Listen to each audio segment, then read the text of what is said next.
Hello बच्चे, how are you? I hope you are well. बच्चे, हम आज इस वीडियो में क्लास 10th का चैप्टर 1 स्टडी करेंगे, that is chemical reactions and equations. बच्चे देखो, आपने प्रीवियस क्लासेस में स्टडी किया हुआ है, कुछ एक केमिकल चेंजेस होते हैं, कुछ फिजिकल चेंजेस होते हैं, ठीक है। तो हम इस चैप्टर में केमिकल चेंजेस के बारे में ही सारा स्टडी करेंगे। तो देखो, आपने देखा हुआ है कि अगर हम रूम टेम्परेचर पर मिल्क को रख देते हैं गर्मियों में, तो वो क्या हो जाता है, कर्ड के अंदर कन्वर्ट हो जाता है। इट मीन्स ये कन्वर्जन किसका एग्जाम्पल है? केमिकल चेंज का एग्जाम्पल है। और या फिर जैसे आयरन पैन होता है, अगर उसको हम ह्यूमिड एटमॉस्फेयर में छोड़ देते हैं तो उस पर भी क्या हो जाता है, रस्टिंग हो जाता है। तो रस्टिंग से क्या होता है, मीन्स रस्टिंग होने किसका एग्जाम्पल है? केमिकल चेंज का एग्जाम्पल है। देन उसके बाद फूड को कुक करते हैं हम, फूड कुकिंग भी किसका एग्जाम्पल होता है? केमिकल चेंजेस का। अगर हमारे बॉडी के अंदर फूड का डाइजेशन हो रहा है, वो भी किसका एग्जाम्पल है? केमिकल चेंजेस का। अगर हम रेस्पायर करते हैं तो वो भी किसका एग्जाम्पल है? वो भी एग्जाम्पल है केमिकल चेंजेस का। तो हमने यहाँ से कुछ एक एग्जाम्पल्स देखे हैं जिनके अंदर क्या होता है, केमिकल चेंजेस होते रहते हैं। क्लियर? अब इस चैप्टर में हमें क्या करना है, जो एक्सपेरिमेंट होते हैं, एक्सपेरिमेंट के थ्रू हम कॉन्सेप्ट को समझेंगे, क्योंकि अगर हम कोई भी एक्सपेरिमेंट परफॉर्म करते हैं उससे कॉन्सेप्ट को समझना ईजी रहता है। तो इसके लिए हम सबसे पहले एक्टिविटी परफॉर्म करेंगे, दैट इज़ एक्टिविटी 1.1।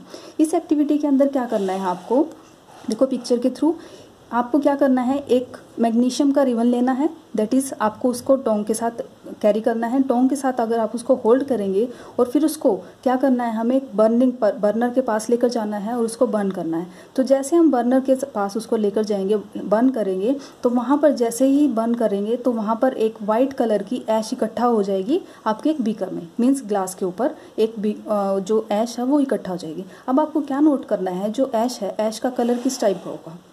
मीन्स यहाँ पर क्या हो रहा है, जो आपका मैग्नीशियम रिबन है एक वाइट फ्लेम के साथ बर्न होगा, मीन्स डेजलिंग फ्लेम होगी, वहाँ पर स्पार्कलिंग के साथ एक फ्लेम प्रोड्यूस होगी। उसके बाद जो वाइट कलर का पाउडर मिलेगा वो पाउडर किस चीज़ का होगा? मैग्नीशियम ऑक्साइड का होगा। क्लियर? तो यहाँ से हमने क्या ऑब्जर्व किया कि जो स्टेट थी आपका, जो पाउडर मीन्स आपके पास जो स्ट्रिप थी मैग्नीशियम की, वो किस में कन्वर्ट हो गई है? पाउडर फॉर्म में कन्वर्ट हो गई है, मीन्स उसकी स्टेट चेंज हो गई है। तो जो केमिकल रिएक्शंस वहाँ पर हो रही है वो कौन सी रिएक्शन है? मीन्स हम क्या लेकर चले थे? मैग्नीशियम लेकर चले थे, उसकी रिएक्शन करवाई हमने किसके साथ? ऑक्सीजन के साथ। देन ऑक्सीजन की प्रेजेंस में बर्निंग हुई तो वहाँ पर एक कंपाउंड बन गया था, दैट इज़ मैग्नीशियम ऑक्साइड बन गया। क्लियर?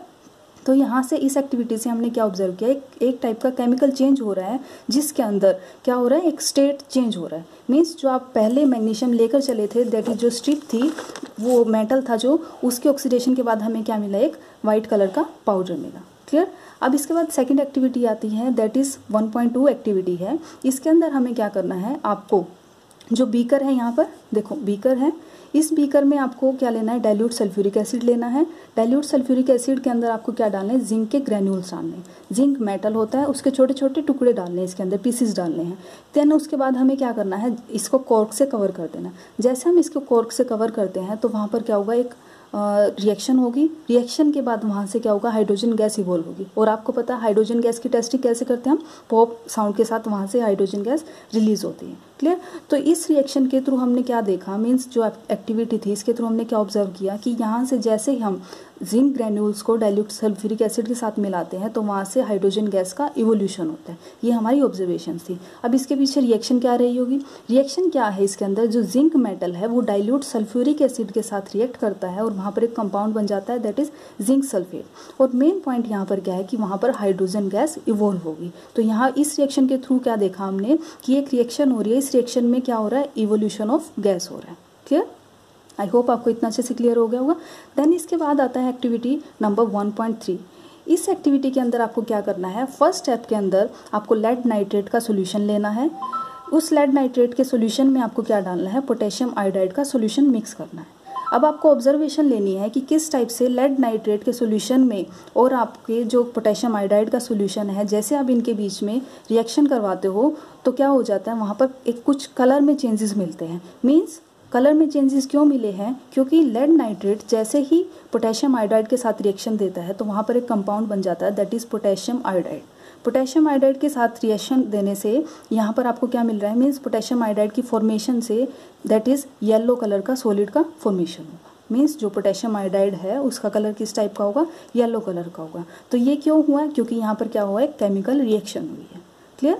तो यहाँ से हम एक्टिविटीज़ के थ्रू हमने क्या देखा कि जब भी कलर में चेंज हो या फिर गैस का इवोल्यूशन हो या फिर जैसे स्टेट का चेंज हो, तो ये कैसे चेंजेस है, ये केमिकल चेंजेस के एग्जांपल्स हैं। मीन्स यहाँ पर क्या हो रहा है, केमिकल रिएक्शन हो रही है। क्लियर, जैसे मैंने यहाँ लिख दिया है, that is change in state, change in colour, evolution of gas, change in temperature. These changes are the result of the chemical reactions.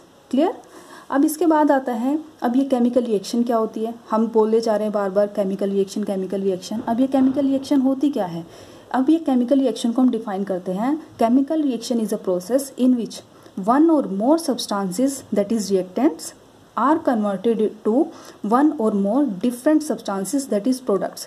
Means इसके अंदर क्या होगा, हम रिएक्टेंट्स लेकर चलेंगे, उन रिएक्टेंट्स के बीच में कुछ रिएक्शन होगी, वो रिएक्टेंट की रिएक्शन से हमें क्या मिल जाएगा, एक प्रोडक्ट मिलेगा, एक नया सब्सटेंस मिलेगा।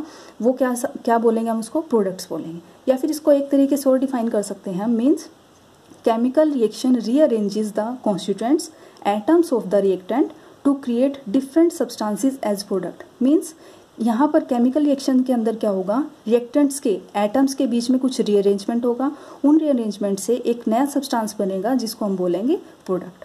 क्लियर, आई होप आपको क्लियर हो गया होगा। देन इसके बाद आता है, जैसे हम एग्जाम्पल के थ्रू देख लेते हैं, जैसे magnesium plus oxygen gives magnesium oxide. Means जो आपके एरो के लेफ्ट हैंडेड साइड होते हैं इनको हम बोलते हैं रिएक्टेंट्स, और जो एरो के राइट हैंड साइड में होते हैं इनको बोलते हैं प्रोडक्ट्स। क्लियर, मीन्स यहाँ पर दो रिएक्टेंट है, that is magnesium and oxygen, इनके बीच में रिएक्शन हुई है और हमें क्या मिल गया, एक प्रोडक्ट मिल गया, दैट इज मैग्नीशियम ऑक्साइड। ये एग्जाम्पल हो गया केमिकल रिएक्शन। जो नेक्स्ट टॉपिक आता है वो है केमिकल इक्वेशंस। मीन्स अब केमिकल इक्वेशन को डिफाइन करते हैं। It is the symbolic representation of chemical reaction in the form of symbols and formula where in the reactants entities are given on the left hand side and the product entities on the right hand side. Means इसके अंदर क्या बोल रहा है कि जो हमारी chemical equation होती है केमिकल रिएक्शन की, ये एक सिंबॉलिक रिप्रेजेंटेशन होती है। मींस इसके अंदर क्या होगा, हम सिंबल्स का यूज करेंगे, फॉर्मूलाज का यूज करेंगे, जिसमें क्या होगा, लेफ्ट हैंड साइड पे रिएक्टेंट्स होंगे एरो के और राइट हैंड साइड पर प्रोडक्ट्स होंगे। क्लियर, एग्जाम्पल देखते हैं। Reaction of hydrochloric acid with sodium. Means हमें रिएक्शन करवानी है हाइड्रोक्लोरिक एसिड के साथ, किसकी, सोडियम की। फॉर्मूला देखो, HCl हाइड्रोक्लोरिक एसिड का फॉर्मूला है, सोडियम को रिप्रेजेंट करते हैं हम Na से। इसकी रिएक्शन करवाएंगे तो हमें क्या मिलेगा, NaCl प्लस H2 गैस का इवोल्यूशन होगा। मीन्स यहाँ पर हम क्या देख रहे हैं, ये एरो है, एरो क्या रिप्रेजेंट करता है, जैसे हम इन दोनों के बीच में रिएक्शन करवाते हैं तो रिएक्शन होती है, रिएक्शन इस तरफ बढ़ रही है और हमें क्या मिलेगा, प्रोडक्ट्स मिलेंगे। मीन्स इस एरो के जो लेफ्ट हैंड साइड में होता है उनको हम रिएक्टेंट्स बोलते हैं, इस एरो के जो राइट हैंड साइड होता है उनको हम प्रोडक्ट्स बोलते हैं। वन मोर एग्जाम्पल देखो, मैग्नीशियम प्लस O2 रिएक्शन होगी इनके बीच में तो हमें क्या मिलेगा, मैग्नीशियम ऑक्साइड। मीन्स यहाँ पर जो मैग्नीशियम है एंड ऑक्सीजन है ये हमारे रिएक्टेंट्स हैं, और जो आपको प्रोडक्ट मिलेगा दैट इज मैग्नीशियम ऑक्साइड, ये किसका एग्जांपल है, प्रोडक्ट का एग्जांपल है। मीन्स ये क्या है, प्रोडक्ट है। क्लियर, तो जो हमने ये क्या देखा है, जो केमिकल इक्वेशन होती है इसमें रिएक्टेंट्स होते हैं और प्रोडक्ट्स होते हैं। इस केमिकल इक्वेशन को हम एक और नाम से जानते हैं, that is skeletal chemical equation. Clear, skeletal chemical equation इस नाम से भी जानते हैं। आई होप बच्चे आपको जितना मैंने आज इस वीडियो में कवर अप करवाया है आपको अच्छे से क्लियर हो गया होगा। अगर आपको फिर भी कोई डाउट है then you can clear to me. Okay बच्चे, थैंक यू।